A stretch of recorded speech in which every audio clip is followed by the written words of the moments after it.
Reading FC are having an interesting 2020, not quite as good as 2019 started or even indeed ended, as we go through a tricky patch, you could say, of 5 league games without a win. But while you can say the results aren't good enough or that we're conceding certain goals that you might not want to concede, there seems to be something that's bugging me, and it's the attack. We're wanting goals at the moment, and after a 1-0 defeat to Bristol City in the week and a 1-1 draw at Cardiff on Friday night. Welcome to episode 219 of the Tilehurst End Podcast with your host Marc Mayo and Westy is joining me this week. How's it going, mate?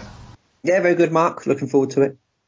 Yes, well, we've had an interesting week, as I say, with two very sort of tight games, and we'll move on to the recap, and then of course the Mailbag and Newsbites and big match preview later on. So before we do that, a quick thank you of course to our podcast sponsors, ZTZ Films, who put their hand in their pocket, and will hopefully in the next couple of weeks, we've got some nice new microphones and stuff on order, so hopefully the quality of the podcast will, at least audio terms, the level of script writing and everything like that will probably remain as terrible as ever, and also for our Patreon subscribers who continue to put their hand in their pocket as well. So without further ado, let's get on then, Westy, and talk about a couple of interesting games this week.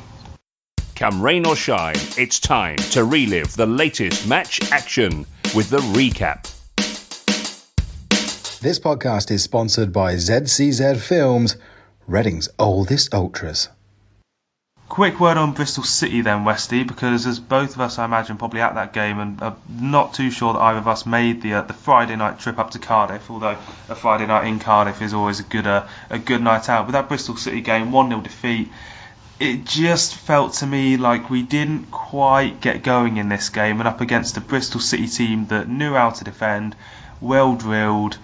It just seemed like it was just one of those games. It felt like a 1-goal game, and as soon as we fell asleep for their goal, that was almost it. Yeah, I sort of debated it when I got back to work the next day, and I said realistically it should have been a draw game. I think neither team were particularly great. I think both teams had spells in the game where they were good, but on the balance of it, I thought, like you said, if whoever scored the first goal was going to win the game. That's exactly what happened. I don't think either goalkeeper had a lot of work to do during the match. It's just disappointing. Reading had them cleared off the line at the back end of the game when they actually went for it. I was just disappointed to see him not get something out of it, because I didn't think they deserved a defeat. But on the same token, I didn't think they deserved to win the game either. It's a bit of a theme now, and you listen to Marc Bowen's chats as well with the media, that when we do have that kind of late spell, the last 10-15 minutes, we do look really decent. And it's kind of a begging question as to why aren't we doing that from the start, especially at home. Bristol City, a decent team, but you like to get the sort of early goal and everything, and we do so well when we do get it. What stopped us from doing it in this game? Was it just a case that we were too slow? Were the individual players not sort of creating as much as they wanted to? Was it the fact that we had a striker up front in George Puskas, who is ultimately bang out of form? Yeah, I think a combination of a couple of events really. I think I'm glad that he went to 2 up front against Cardiff. I think if we go back in the podcast history, I probably said that 3 months ago, you can't play any of them up front on their own. It does put extra pressure on your midfield and then your defence, because you're constantly getting the ball back all the time. Again, it's no criticism of the players that are up front. It's just not their game. And Lucas João does it so well that we've missed him, and we've gone over this. We do miss him. But you have to come up with a different way of playing. He's gone back to playing 2 up front. I think that's all you can do with the players he's got at the moment. I don't think anyone could fill that role. And the fact, if you look at the last, except for the Fulham game where we scored 2 goals, we've only scored one goal in the next, apart from the FA Cup, 5 or 6 games. So it just goes to show there's a problem scoring goals. And, defensively, I think we've been very good. I think we look very solid. Teams having a lot of shots against us, but not really testing the goalkeeper. We look solid at the back, and the midfield, we know the midfield's good. Like I say, the pressure they come under for a whole 90 minutes when you haven't got a striker holdable up front is obviously weighing heavy on us, because we're not winning games all of a sudden, and we're not scoring enough to win games either. Does the midfield have to take a lot of the flak for that anyway? Because for me, I watched the Cardiff game on a bit of a stream while I was at work, so I wasn't paying the most attention to it as possible. But for me, there weren't any moments where I looked at particularly Swift and Ajari, apart from the goal which Swift did very well for. Ajari in particular, over the last few weeks, the number of moments where I can sit there and think that was a really good piece of play that Ajaria made has dropped off considerably. And while perhaps it is unrealistic to expect him to completely skin 7 players every game like he was at the start of the year, he has, in his attacking contribution, for me, fallen away. And given that, earlier in the season there was also that spell when Swift and Ajaria were injured and we did, quite poorly, they are dropping off a little bit for me. And I do think that with, the strike situation, as we just said, those two dropping off as well, then it just there's nowhere else to turn, really. I suppose the thing is it a combination of the same thing? If you've got a striker that's holding the ball there, then the midfielders can get up with him and support him. Now, if you've got a player that the ball keeps coming back off all the time, do they automatically think, we need to step off a bit here and sit back because this ball's going to come back pretty quick? I don't know. I'm just guessing. But if I was a player, that's exactly what I'd be thinking. You're not going to overcommit yourself going forward because you know that the ball might be coming back pretty quickly. Rightly or wrongly, I don't know. But I would have said that's probably got something to do with it. The fact that they don't feel that they can get forward as quick as they would normally because the ball might end up coming back pretty fast. And obviously Bowen's shored them up defensively, and maybe that's part of the plan, for them to sit in a bit more. I know we've got holding midfielders to do that job, but even so, you need to be solid through the middle. And we can't say they haven't been solid through the middle. But like I said, the goals have dropped off, and I think that's just plainly down to the fact that the players up front haven't been doing it. Well, as you said, we did move back to the 3-5-2 for the Cardiff game on Friday night with Yaku Meite. Meite did have a really good spell off the bench, actually, against Bristol City. Worth mentioning, I think he hit the post in that melee you alluded to, where Gunter had a shot cleared off the line as well. And again, Mark, it was a problem when he came on because the two centre-backs were having an easy time of it, weren't they? They knew that there was no one going to be able to push them around. No one was going to beat them for pace over the top. And they had a quite easy afternoon, really, or evening, sorry. Quite an easy evening. But when Meite come on, he did put himself about. He was a bit bullish. It always reminds me a little bit of Antonio when he was here. He's sort of a bit of a bull in a china shop. And he did sort of what I've criticised him for. He did put his weight around a little bit. He got around the pitch. He caused them problems. And they struggled to cope with him. And he probably should have scored a goal, to be fair. But with the other two, you don't get them issues. And I think until he came on, he did make a big difference. And even in the game against Cardiff, same sort of thing. You know that if he does what he could do, and he should do more regularly, he can score a goal for you, and that's exactly what he done. And he's a bit of a brute, isn't he? And I think centre-backs don't always particularly like playing against them sort of players, whereas you've got Baldock and Puskas are quite easy to play. If they're in front of you, they're quite easy to play against. Baldock, you can never criticise him for his work rate, but he's very light, isn't he? And I think sometimes he's quite easy to mark if you're a big, strong, strap-in centre-back. Yeah, which is why I think you need Meite alongside him as the almost the little and large to an extent. And you say Meite is the brute. That's literally his nickname on Twitter, isn't it? So he wears that with a lot of pride. And we got to looking back on the Cardiff result, the goal that they scored came from a long throw. I think Morrison nicks it onto his own post, and then it's just a tap in from there. Otherwise, Raphael had to make a late save, but there was a lot of pressure in the second half. But not too many chances, really. And we're getting into this stage now where we've lost one game of our last 9 away trips in the league, or probably even longer than that if you had FA Cup. But that compares to the fact that we had 1 win in 7 before that. So to only have 1 away loss in the last 9, there's a lot of draws in that, and you could say whether that's good draws or bad draws, but that's a genuinely really impressive record. And I think it underlines that kind of mentality that Bowen is taking now, and it's kind of baby steps with this team, isn't it? Because we've not gone from saying, we're going to lose every game to win every game. We say we're going to lose games to drawing games, and then hopefully at some point in the next month or whatever, or next few months, we can make that step from drawing games to winning games. And I think it's it is a much more sensible sort of progression that we're actually trying to make now. Yeah, definitely. I mean, they're very solid now, aren't they, Reading? You don't expect to see them concede 3 goals anymore like you did under Gomez. You just think they're going to stay in games, and that's exactly what they're doing. And I think if you look at the stats in most of the matches they've had away from home, Reading haven't created a great deal of scoring opportunities, but they've managed to nick a goal. And the other teams are having a lot of shots, but not really forcing the goalkeeper to many saves. Cardiff game is a great example of that. I thought Reading were quite comfortable in the first half. And when the second half came, you expected the pressure to come. Unfortunately, I thought their goal was quite lucky in the fact that it hit the post and come straight back to their player, and he had a tap in. On another day, it might have bounced the other side and we'd have cleared the ball. But they didn't even when they scored, I didn't think they was going to go on to get a winner. I thought Reading were relatively comfortable, and I think when you look at it, it's 1-1 away at Cardiff. It's not a bad result, is it, really? No, it's not. And we did actually have a bit of a late rally for the last 5 minutes, and I do kind of wonder whether we're a bit, with the lateness of how long it took us to get back into the game during that second half, whether there is a sense of being tired and maybe a bit of a time for a refresh in the sort of personnel, because we've had, Tuesday, Saturday games, and we're going to keep getting Tuesday, Saturday games as we have Cardiff in midweek and then West Brom coming up the midweek after. Do you think that there is, looking at the bench, Charlie Adams kind of dropped out of the team a little bit recently, as has Andy Rinomhota.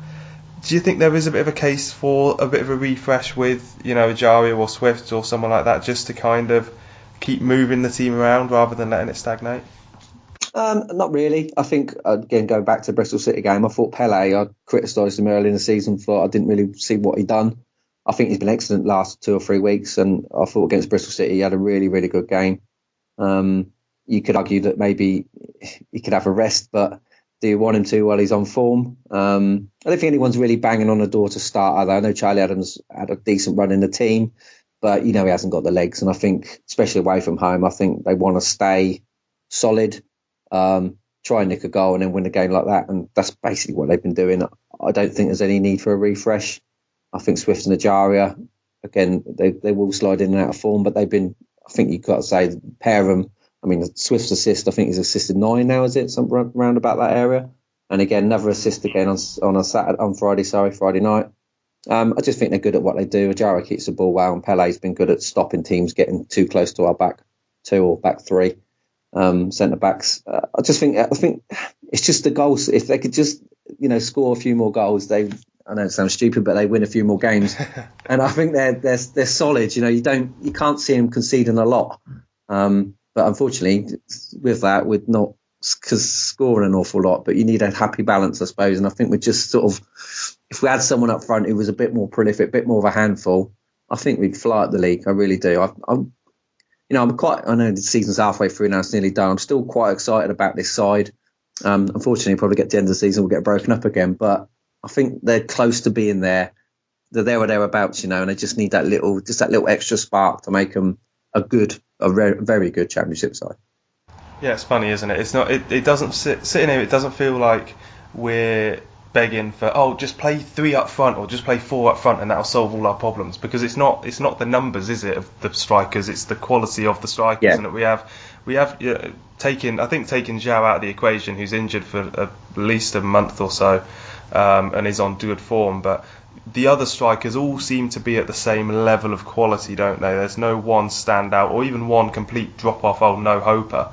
It's all that kind of lower mid-championship quality. Get you 8 goals a season, but for playoffs you need someone who's going to get you 15 or 20, and that's kind of the thing that I suppose we're lacking at the moment. We're talking about the rotations and whatnot. We'll obviously get onto the Cardiff FA Cup replay in a bit, and it'll be interesting to see how many we change around for that. But Marc Bowen is the man in charge, of course, of that, and we'll hear from him now before we jump into the mailbag. Well, I guess it was deserved. Well, up for both sides really, but you're always gutted really when you're in front in a game. But we stood up to the challenge. It's always a huge physical challenge, and we'll have it again on Tuesday against you. West Brom came in the week and last week and went under. So you've got to be brave and put up with direct football and second balls, and we did all that. I mean, even the goal they scored was probably about the 20th long throw they had. Another foul throw, I must add. But Michael Morrison got his head to it first, and luckily came off the back of his head and hits the post, comes back out. And it wasn't a question of them reacting quicker because John McIntyre was there. It just fell to their fella. So very unlucky in that occasion, I thought. But listen, we stood up the challenge. Genuinely, talk to the lads in there. We'll always strive for, could we have been a bit better to play our game when we got possession? Yeah, I think so, to a certain degree. But we'll take an away point that's hard earned. But yeah, when you're in front, it's difficult to come away with a point, because you think maybe we should have won it.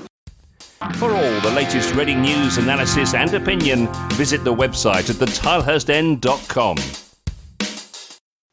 Bit of a short mailbag this week, Westy. I think the 1-1 draw at Cardiff against the fellow mid-table championship team, maybe not igniting the fan base as it. Well, no, there's been a lot of draws, isn't there? A lot of sort of one against 1-4, and there was the odd one against Bristol City where they turned us over. But I thought again Reading were more than in that game, so there's not really a lot to complain about. Is I think everyone's of the same sort of mind that they're there or thereabouts, but they're just not. Just that little next level they don't seem to be able to get to at the moment. I think what was disappointing though, just before we start the mailbag side, was the crowd against Bristol City. That was horrendous for a home game. I thought sort of 11,000. I mean, it looked empty. It felt really thin. It's one of those where you look at, like, for my northeast corner, I looked across to the west stand and you just think the crowd just kind of ended almost immediately after the centre circle. And that's a concern, isn't it, Mark? I think that's a concern. I think everyone's sort of, because of where we are in the league, I think everyone's sort of give up on the season. They all think, wow, I think we're going to finish about 12th, 13th, and they're sort of floating fans not really going to come for the back end of the season, which is a shame.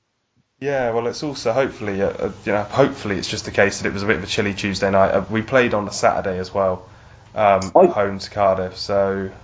I think, Mark, that people thought it was going to be on the red button and was cruelly disappointed when they sat there and it didn't happen. Yeah, well, as it was a rearranged game, it wasn't actually down for being on Sky. So with those Tuesday night games, I think that so many fans, I think, just call them a write-off now in a sense, and because you can watch pretty much all of them on from your TV, and with it being a pretty chilly January night, it's just a case that a lot of fans just find it quite easy to turn away these days, and for better or worse, they're just they'll sit in and watch it. But I mean, whether the red button thing lasts for another few years is going to be very interesting. Whether Sky keep hold of the rights and everything is a discussion to be had, and whether we want them to is also a discussion to be had with the future of Championship football. I personally think that it's massively underpaid for the TV rights and everything that it gets. But there we go. Hopefully, Reading fans will turn up. And John House saying this week that we must win against Hull. Hull looked a mess against Brentford. Hull have actually we'll talk about it later, but Hull have sold their best two players in the last week, Westy, Kamil Grosicki and Jared Bowen going, with no real replacement coming. So the idea that Hull is a must win, is that kind of out of the basis that we need it for our season, or you just need to beat these teams who aren't looking very good?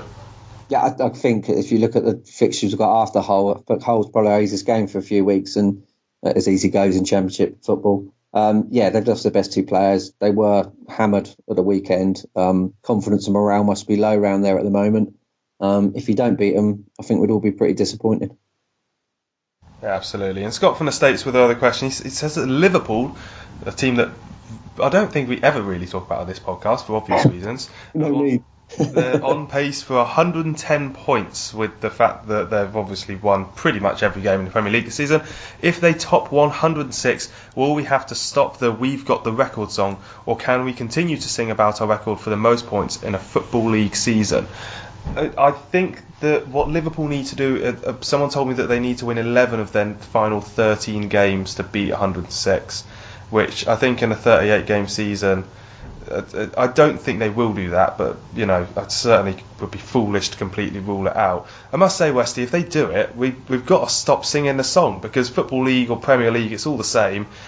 Just the fact they've done it in 38 games compared to 46. I think, sadly, if they beat the record, that's it. No, I think we claim it as a Championship record, so we can still carry on singing it. Well, Championship record I think is fair enough, but Football League record I think that'll probably have to go. But I don't think Liverpool ever beat our Championship record. Let's put it that way. No, probably not. And looking at West Brom and Leeds at the moment, I think they might well have surrendered their chance of taking out our record as well this year. So the Championship record is safe, as I think. I mean, do you actually see it in the next, let's say, 10 years? Do you think anyone's going to take it? Because I don't think the nature of the Championship now, maybe you can say it's more competitive, tougher. I think the money floating around means that I don't think it's going to be beaten in the next 10 years, because if there is ever a team that is just so ridiculously clear, I don't think a team will allow it. Other teams will invest in January, other teams will have the target on their head even more than Reading had a target on their head. I don't think it's going to get beaten in the Championship for a good 10 years. No, I agree with you. I think it's a very tough record to break. Like you said, I think a lot of sides in the Championship now invest a lot of money in players, and I think it's much more competitive maybe than when we done it. Not to take anything away from us, we were excellent that year, and we showed it the next year in the Premier League. We were a Premier League side in the Championship. Now, unless someone's going to invest massive money and fly up that league and have a Premier League side like we were fortunate to get, then I can't see anyone break it. And even if you have got a really good side, like I say, 106 points is very difficult to beat. And when it does get beat, because it will do one day, I'll look back on that Luton away game and that Plymouth game, both games we should have won, and we probably have had more points. So I'd be slightly disappointed, I think, if it ever gets broken. Yeah, well, that Plymouth game, I do wonder if that Plymouth game was kind of essential, as it were, to actually going on and winning and getting the record and doing the unbeaten run, because obviously the quality of the side was immense, but whether you win that game, whether they kind of needed to lose it in a way just to kind of focus the mind, I suppose, is a discussion. Maybe one day on the podcast we'll have another player from that season and we can kind of ask them about it. But we'll jump into Newsbites now and look at just how. Well, it's been transfer deadline day, Westy, and I don't know if you were up for 11 p.m. on Friday. It's a number of deadlines that people were interested in on that day, but transfer deadline day, for us at least, it had a few things going on. Be loud and be proud and back the boys and make some noise. Come on, you R's! Shout out to this week's podcast sponsor, ZCZ Films, showing that age is no barrier to being a hula hoop.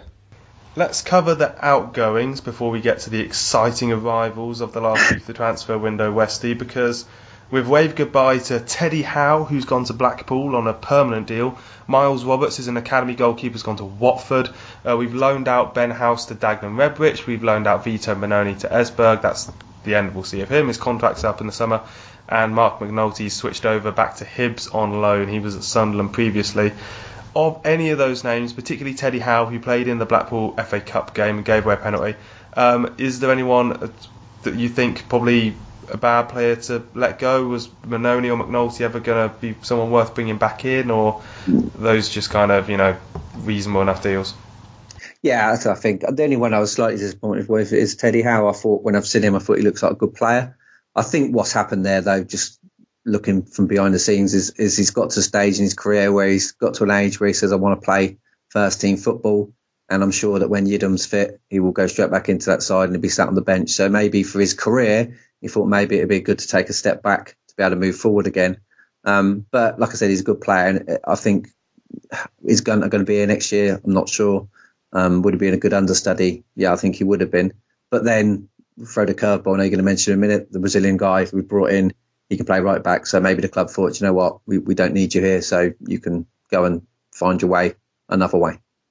Well, it does feel like if Yidam's going to be fit, and obviously if no one's going to pay £8 million for him, then he is just going to be the undisputed number one right back for, at least the next 2 or 3 years, depending on anything unfortunate happening. So the club probably can look at it. And for us, I agree, it would have been nice to have Teddy Howe as the academy right back just to play backup. But we've got Tenai Watson, might not have much of a future.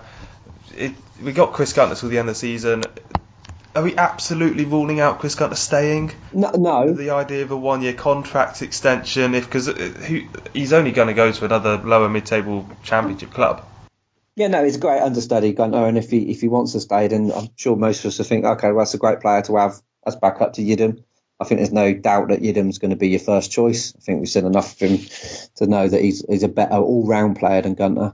But yeah, I think Gunter will end up going just basically because his wages are probably quite high, and Reading will look to offload him knowing they've got plenty of backup. Unless he's going to take a pay cut, they might well say to him, you can have another 2-year deal as long as you take half a pay cut, and he might say, yeah. Depends what deals he can get elsewhere, I suppose. Yeah, it depends if he wants to, move up to Middlesbrough or move up to Hull or wherever else he's going to have to go. If he's happy in Reading, then not too far from his homeland, he might consider it worth the price worth paying. In terms of the incomings, then you mentioned him, Felipe Araruna. I got in touch with, I have a Brazilian friend who's a bit of a journalist, and I say a bit of a journalist, she's actually a proper journalist, so I'll give her a name. She says to me that he's not got that sort of Brazilian flair that you would expect from certain Brazilian players, but he's on the good side of average. And I suppose Reading at the moment themselves are on the good side of average, so that's probably not too bad an idea. But a midfielder on a 2.5-year deal, the anchorman role is we kind of got 2 players for that if we are happy to put Rinomhota in that category. The question is with him really is whether we actually needed him. Well, I don't think we need him this season, but I think it suggests that Pele's not going to be staying here past the end of the season. And in that case, then you were going to need a holding midfielder. I suspect Charlie Adam will leave as well. So there's his position. All of a sudden, he's maybe first choice. I've made the mistake of watching him on YouTube, where everyone looks like a world beater. I'm well aware of that. But I sat and watched a few of his games that he played in. He looks like he's a good player for breaking up play. I don't want to compare him to Ledgerwood because he looks like a slightly better footballer than him, but he does look like that sort of player, that he will break up play the easy ball. And he looked decent. He looked like he had a good first touch. He had a change of pace. If he's a good side of average, then I think that's about our level. So I think he could do a decent job for us. But like I said, I only see him on YouTube and I wouldn't like to say I was an expert. I will always remember the only Reading signing that I've ever bothered to go onto YouTube and actually sit down and watch a compilation of his highlights was Denzel Gravenberch, and I watched him round the goalkeeper and score a tap in for Ajax Young or whatever, and it is so far away from the actual player that we got. It scarred me for life as thinking of why am I watching this sort of thing. So yeah. Well, I said this before, Mark. I sat and watched Royston Drenthe on the internet, and I thought we'd signed probably the best player in the world at the time.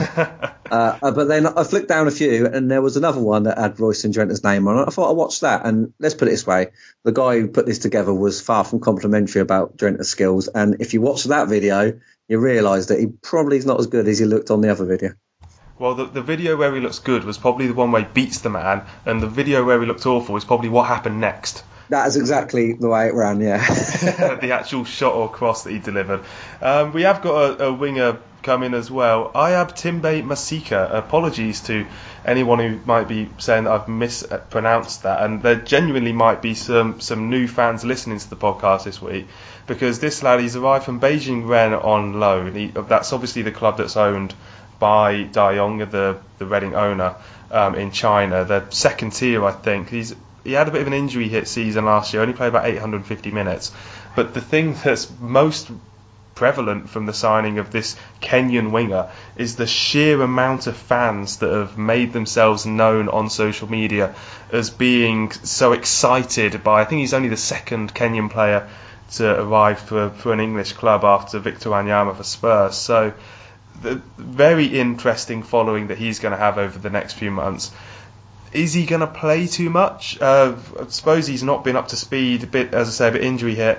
A bit, Chinese season ended a little while ago, so it might take him a little while to get up into the team. But Westy, this is a very wild card signing, I suppose. It is, and it's a very rare occasion where a trialist gets signed. So they must have seen something in him. From what I understand, he's got a bit of a turn of foot about him, which is what we've been missing down in the wide areas of recent. I think he might be one of these players that we sort of see last 20, 25 minutes of games if we're struggling, sort of try and turn it round. Hopefully come and do well. And if he does, I'm sure they'll sign him full time. But it's all there for him now, isn't it? I mean, he's got to come and impress, and I'm sure he'll be doing everything he possibly can to make sure that happens.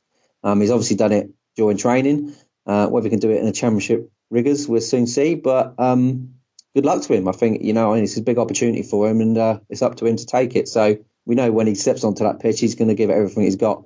Hopefully, he's got plenty to offer us. Absolutely, and hopefully he turns out to be that. You haven't got many wingers at the moment, so hopefully he turns out to be that sort of X-factor sort of player that we need. It does kind of remind me, in the stakes of signing an unknown winger from abroad on loan halfway through a season, who sounds a bit tricky. It reminds me of when we signed Omar Daly in about 2004, who turned up, and I think we got him on loan from an American team, and he was that sort of winger who, he got the ball, everyone was kind of excited, what's he going to kind of do?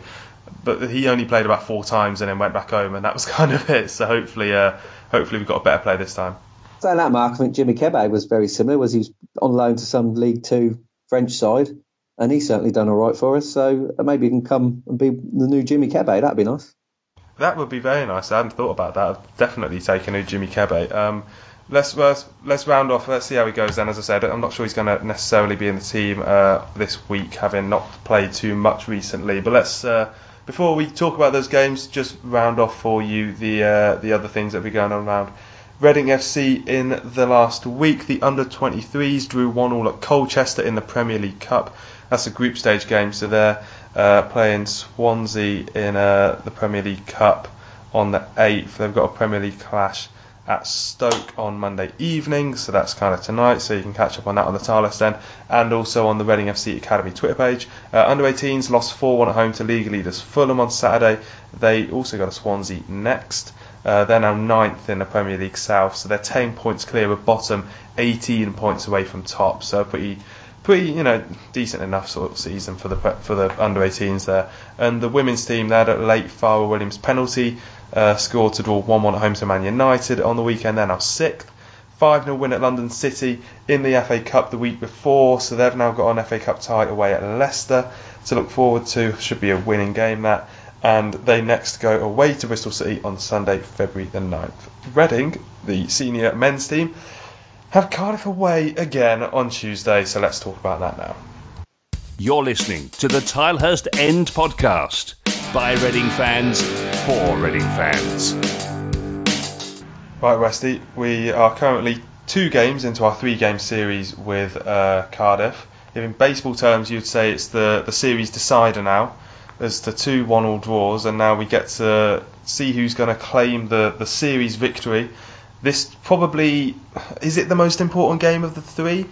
FA Cup replay, obviously a game at home to Sheffield United to sort of go for. 7:45 kickoff then.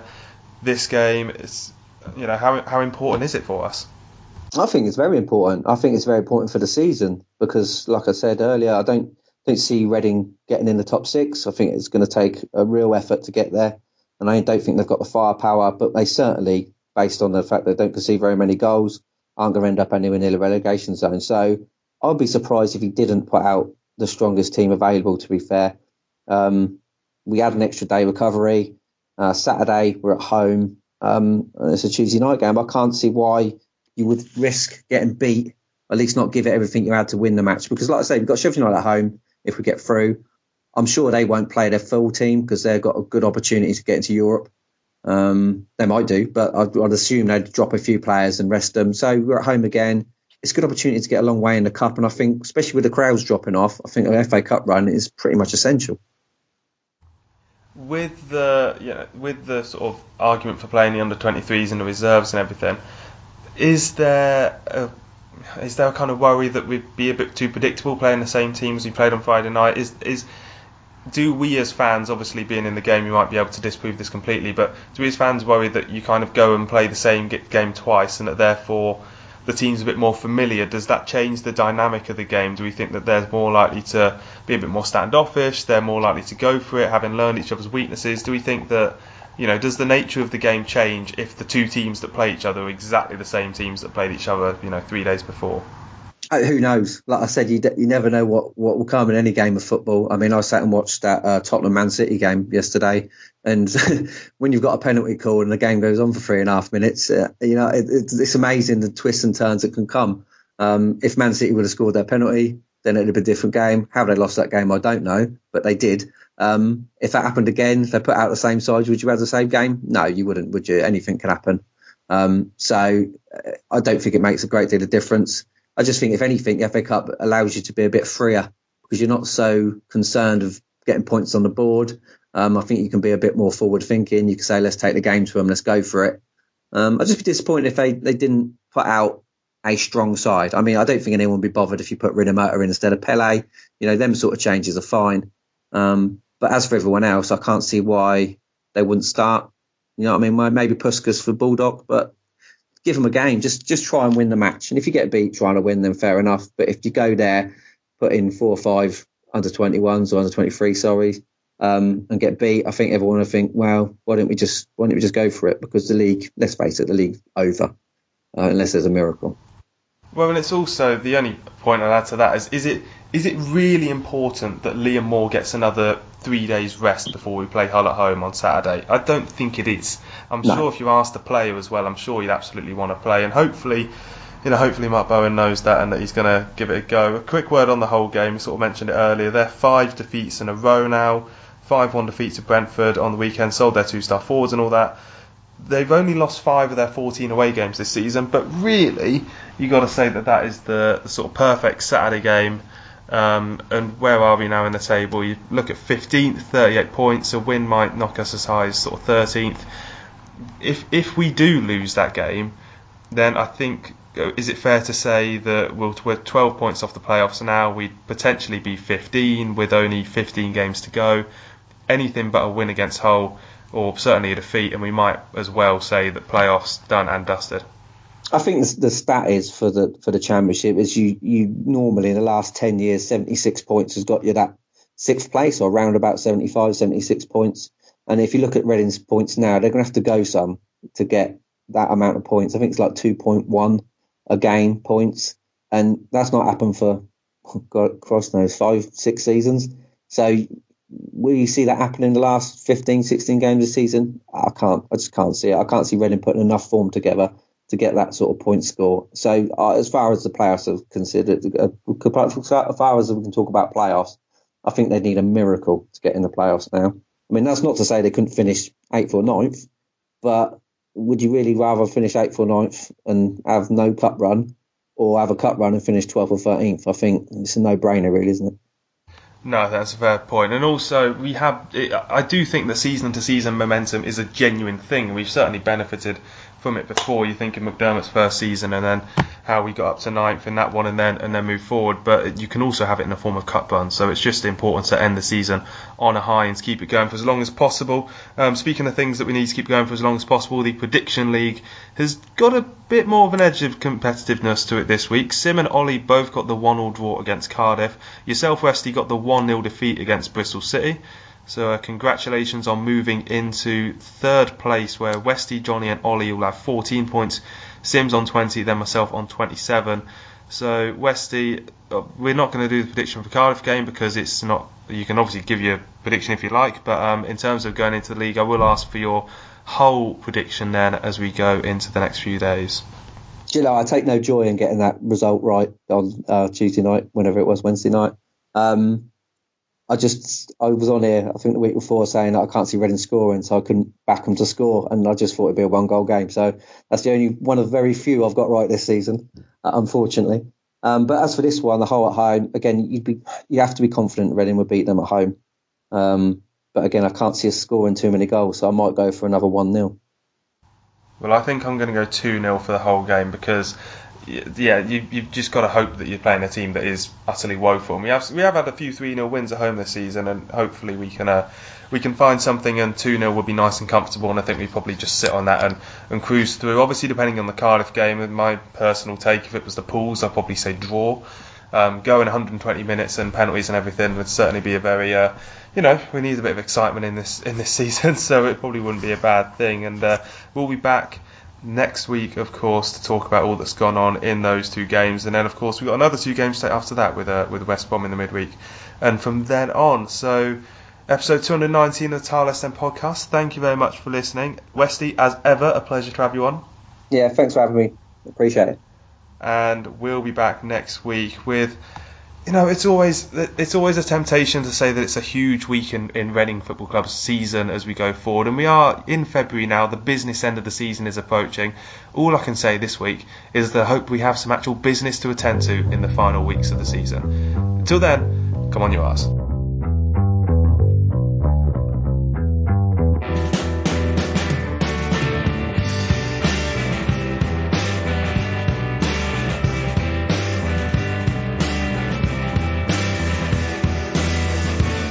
Even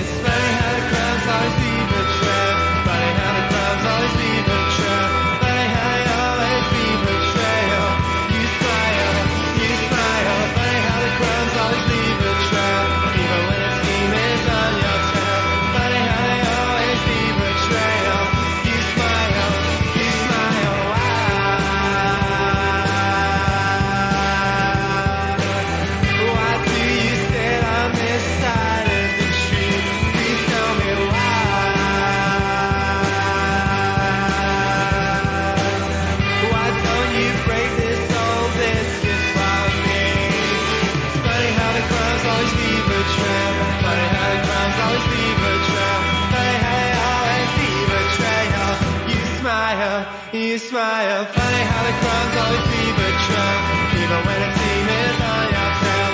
Funny how you always leave a trail. You smile, why?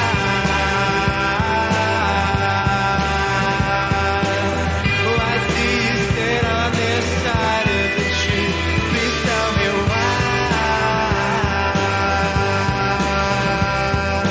Oh, why don't you break this old biscuit for me?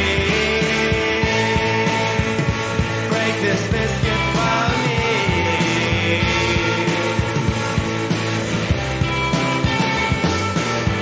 Making your mark on the main one. Drink plenty of courage, your style.